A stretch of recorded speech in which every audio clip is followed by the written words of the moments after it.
1,000 followers don't matter nearly as enough as 1,000 conversations. People really undervalue just having one-on-one conversations with people and getting to know them. Welcome to Be Bold Branding, where we discuss the power of differentiating yourself through your own unique story and standout personal brand.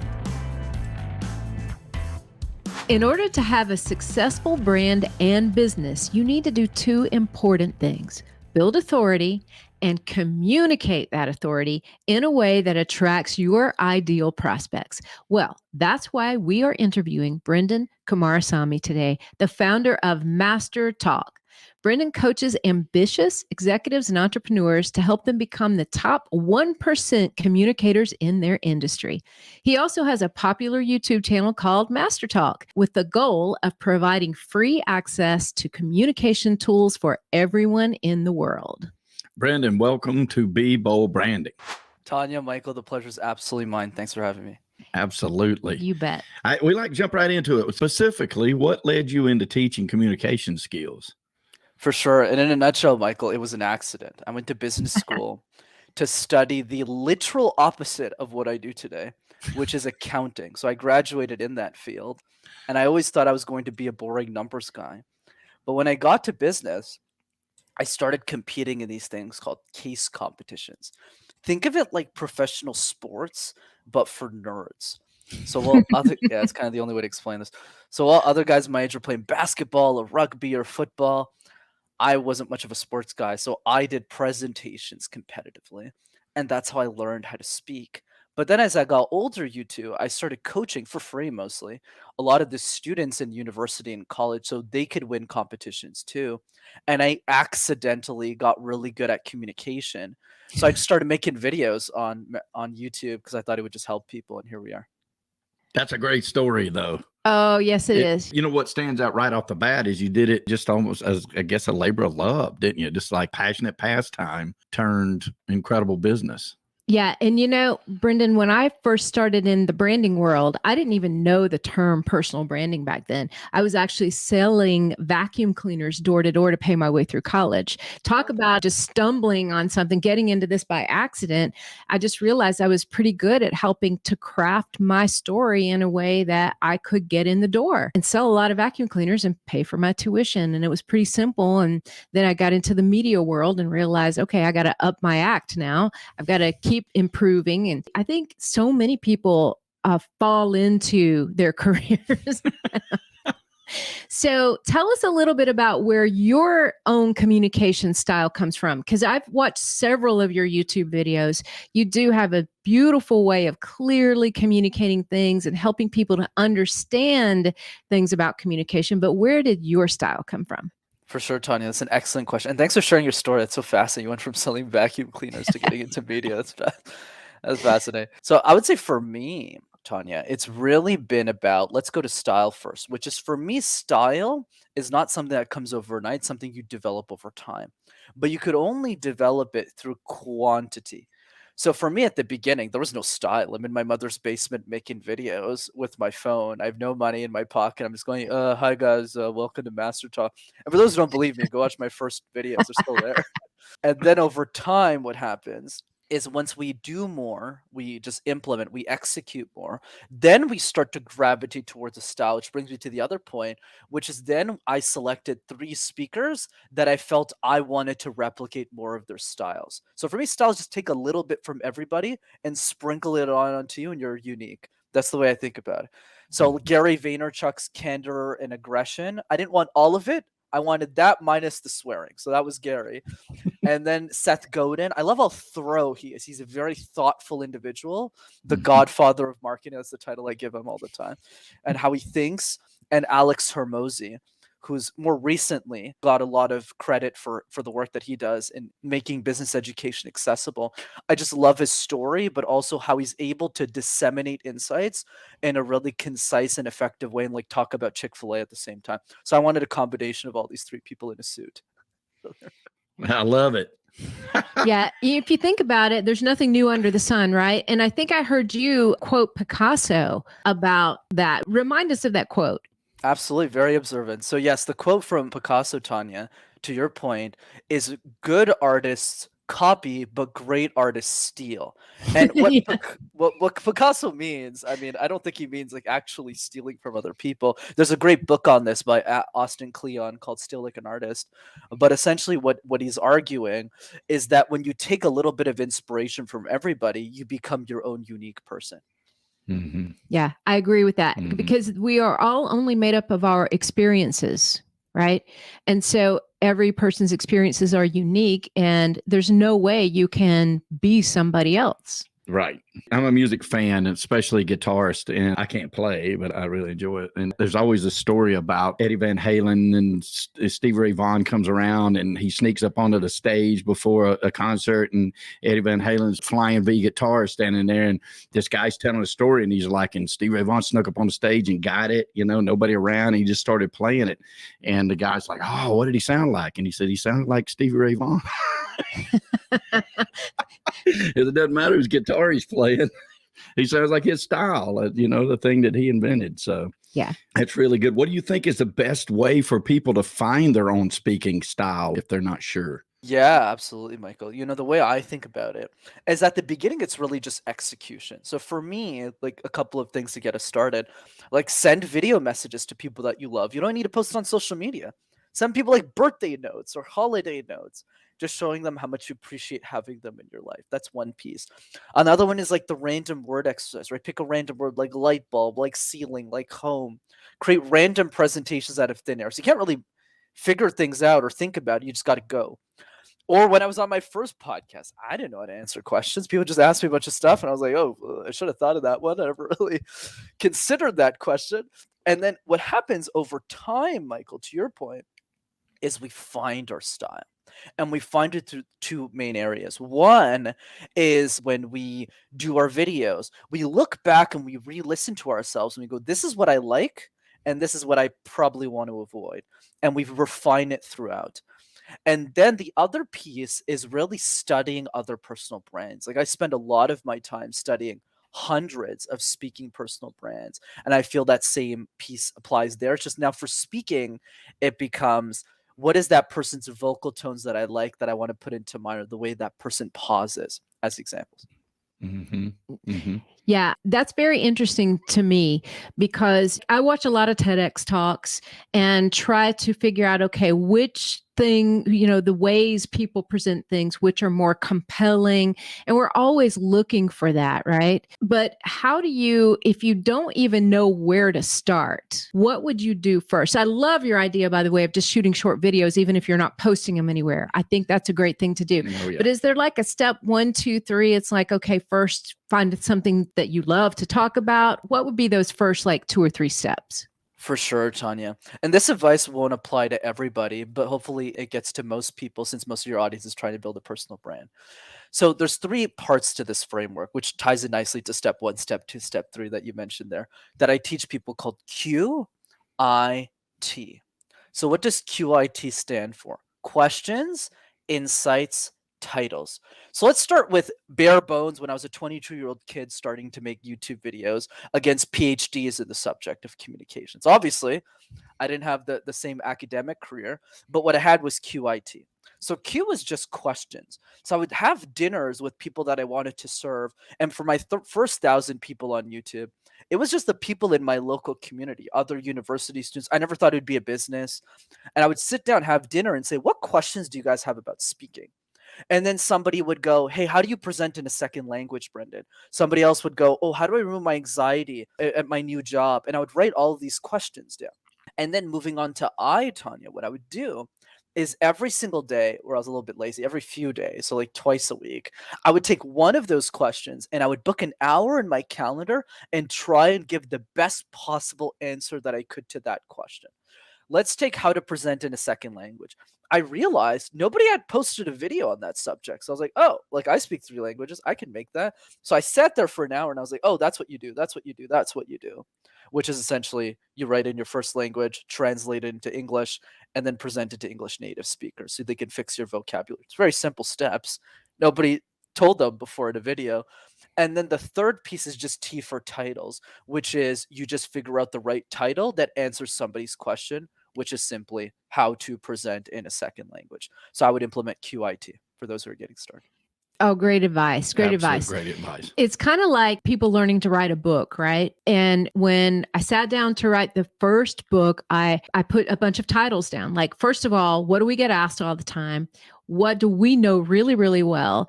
And put it in an order that really flows. So it's like, first you do this, then you do this, and then you do this, and simply explain it.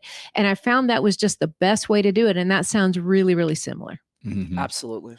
Do you think that public speaking, things like that, also can affect how people run meetings? I know that you've got some pointers on how people can run effective meetings, which effectively is speaking in front of people, just a smaller crowd, which always, by the way, scared me more than a big crowd. It's true.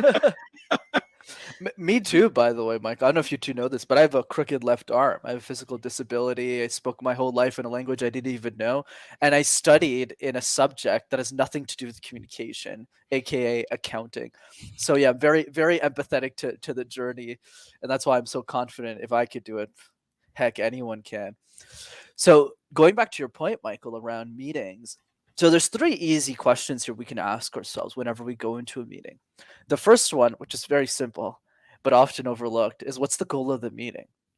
And if I looked at your calendar, to anyone who's listening to this, and I showed you every meeting you had, and I said, give me the goal for every single one, a lot of people who are listening to this will go, well, Brenden, I don't know. I just got to show up. That's what they told me. So that's number 1. So don't go to those meetings. Number 2 is what's the contribution? So this is where things get a little bit more interesting, which is now the goal is clear, but do I specifically need to be in the meeting? And we find a lot, let's say in the corporate world, or people have bigger companies, people pull you into meetings you don't need to be in. So it's important for you to just communicate more effectively and go like, hey, I don't need to be in this meeting. You can do it. You're awesome. And then question 3, for the top 1 to 3 meetings, Michael, that matter the most in the week. We can't prepare for every meeting, but just like the top 3, top 1, how do we communicate our ideas in a way that adds value and inspires the people around us with our ideas? And for those 1 to 3 meetings every week, applying the 80-20 principle, for those 3, then we prep a lot more. We make sure that we crush those meetings. Mm-hmm. Very good. Very good stuff. Yeah. We really like it because it's concise and people can apply these things, and they can start literally, if they have meetings later on, in the week after this is aired, they automatically start applying some of these things to help be more effective in what they're doing. Yeah. So let's dig a little bit more into who is Brenden. Okay. So you've told a little bit about like how you got started. You started out as an accountant and now you are a master communicator that teaches others how to masterfully communicate. So what's one thing that most people don't know about you, Brenden, and something they wouldn't be able to see on social media? Yeah, you'd be surprised how many times I get this question, Tanya. So now I'm pretty open book. Everyone knows everything about me at this point. I would say one thing that I say a lot though is I speak 3 languages, but I can karaoke at 8 of them. So I can speak. I love it. That's a fun one, and that's something I've actually been really bad at on YouTube. That's a big weakness. Is I'm really bad at bringing out my personality on YouTube because I present in a very formal way when I'm on YouTube, whereas on a podcast, it's a lot easier to be a little bit more loosey goosey. So yes, I speak. I don't speak 8 languages, but I can karaoke 8. Now That's awesome. That's fascinating. All right. What 3 do you speak? English, probably French, being in Montreal, and then Tamil. Tamil would be the 3rd one. Got you. Okay. Well, first off, kudos for that. So, Absolutely. Absolutely. So, Brenden, we always ask this of our guests. If our listeners have the freedom to visit one place in the world, anywhere, which place would you recommend they visit and why? I have such boring answers to this question. I would pick Columbus, Ohio. And the reason is because there's an event I go to every year. It's like the best 3 days ever, besides obviously time with family during the holidays, which would be weird to invite your audience to. So Columbus, Ohio has an event called Summit of Greatness that Lewis hosts. He's like the host of the School of Greatness podcast. I love that event. It's just so much fun. People should go to it. That would be my recommendation. Strangely enough, I spent the last 23 years in Columbus, Ohio. We love that city. We love that city. In fact, we're headed there in 2 weeks. 2 of our children are up in Columbus. They live in Columbus. So we are headed up there in a couple of weeks. I have never been to that event nor heard of that event up in that area, strangely enough. I have no idea why. Now you have me intrigued. Yeah, I will look into it. Yeah. We'll be looking into that. I have to say Columbus, I've got to give Columbus kudos because it is an incredible city, multicultural, really well versed in like it just has a little bit of everything. It's a total beautiful melting pot. So many things to do. An independent restaurant, like testing market. It's unbelievable the food you can get there if you're a foodie at all. Yeah, right? and you can still get around pretty good. Traffic isn't absolutely horrific. You just pretty much want to be there between like May and September. That's true. That's true. That's true. What's your favorite thing about Columbus other than that? I mean, to your guys' point, I was surprised that I even liked Columbus. And if it wasn't for that event, I don't think I ever would have went to Columbus in my lifetime. I agree with the main point, which is there's not a lot of traffic, not a lot of people there. Like it's not very crowded is one piece. The other piece I like is the Columbus Commons. There's like this place in Columbus where there's like a nice trail. So I always run it every year when I'm there in September with during the event. So it's a lot of fun. Yeah. Oh yeah, it's such a beautiful city. It really is. I enjoyed every minute of living there, have to say. So what is one piece of advice, Brenden, that you would advise people about personal branding and communication? For sure, Michael. I mean, we could spend an hour on this. I know, right? But I would say the biggest piece that I feel a lot of people don't talk enough about is 1,000 followers don't matter nearly as enough as 1,000 conversations. Here was my perspective when I started MasterTalk, which is very different than most people have. Because most people go like, how did you get all these subscribers? Did they just come out of the sky? Did the algorithm support you? The answer is no. The answer is definitely not. My mindset, which I think is absolutely unique in the industry, team, is even if I had to guest on 10,000 podcasts, I would do it. Because even if the hosts were the only people listening to me, at least I would have 10,000 new friends and they would introduce 3 of their friends to my YouTube channel and I would hit 30,000. That was my mindset from the beginning. And even now, the mindset is still the same. How I got my first 1,000 subscribers, a lot of people think it's my algorithm. No. I just DM 2,000 people, right? All my network. I said I coached them all for free for 3 years. I didn't even know you could charge to be a coach. And they all landed big jobs. And I said, guys, I'm not even trying to monetize this. Just like help me grow this so we can impact more lives. And that's the key. People really undervalue just having one-on-one conversations with people and getting to know them. Could not have said it better. Oh, yeah. That's fantastic. Totally our charge. We've been at this game for 11 years and helping people build brands in 6 different countries and 46 states in the United States. And Tanya and I did 2 things last year. About midway point, we decided that 2023 was going to be the year of saying no. So we started pushing away those things that seemed important, but they were not. And they were taking away from the very important things that we do. And the other thing was having meaningful conversations with people, because I think that we are seeing this big shift, especially in social media. The days of Gary Vaynerchuk are over. Right. Social media was a big, wide open platform back then. And of course, he is well deserved of all his following, but next to impossible to do anymore. To amass that many followers. All of the social medias have moved more towards like geographically related areas. And we began to notice these trends. And we said, you know what, we need to just be having very good conversations with people around us. And we teach our clients that to see the value in 10 downloads. If you could have 10 people listening to what you're saying in a room, do you have value in that? And the answer to that is yes, you do. Yeah. Absolutely. But you need to foster it. Mm-hmm. Yeah, absolutely. Gary Vaynerchuk's one of my greats too. I absolutely love him. And when he amassed so many followers in such a short period of time, it's like everybody wanted to get there, but they were late to the party, right? So, it's like, shoot, could it still happen? Yes, but it's really hard to make that happen on that big a scale anymore. It's really, really tough. But again, it goes back to, back when I was in the media world and the internet was introduced. That's how long ago that was, right? People would say, oh, impressions are what it's all about. And I would say to them, don't worry about impressing 50,000 people. Just talk to 50 you want to work with. Mm-hmm. Absolutely. Mm-hmm. I think that makes a huge difference. Well, tell everybody, what's the best way for them to learn more about you or contact you, Brenden? Absolutely. It was such a pleasure to be on the show, you two. Thanks for having me. So 2 ways to keep in touch. The first one is the YouTube channel. Just go to MasterTalk in one word, and you'll have access to hundreds of free videos on how to speak. And number two is to register for one of our free live communication workshops. You can see a lot of tips live, and you can go to rockstarcommunicator.com for that. Yep. Well, we have truly enjoyed this conversation with you, Brenden. Some great nuggets of wisdom. Very good stuff. Pleasure was absolutely mine. Brought to you by BrandFace, the only comprehensive personal brand building system across the globe.